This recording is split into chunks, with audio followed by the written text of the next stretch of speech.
Hey guys, today we're going to talk about the most effective way to manage your training volume over a training block or a mesocycle. Now, in my opinion, for myself and clients, the most effective way by far has been using the volume landmarks. Shout out to Mike Israetel. Now, before we start, we're going to have to define volume as the amount of hard sets performed per week. Now, have you ever done a session and you get super sore from it, but then the same session rolls around next week and you don't get very sore at all, and the week after that, when it rolls around, you don't get at all sore? Now, this happens because the body adapts to volume stimulus very quickly. Now, what we want is for the recovery from a stimulus to last until the next workout. So if your chest recovers in 36 hours and you're not training again for 72 hours, then what is it doing for those other 36 hours? It's not recovering and growing. It's wasting time. This is not what we want.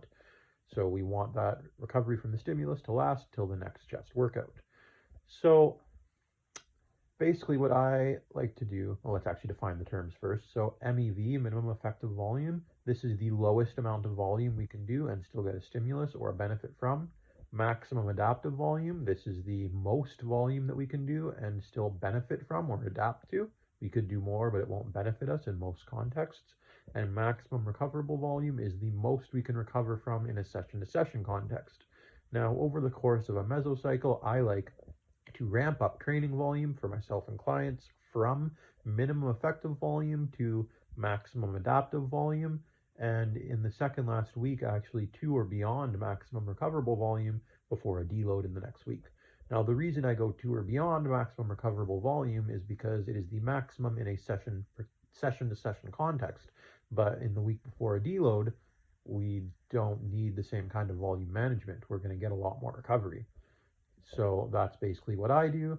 And now, how do you define these terms for yourself? What are your volume landmarks?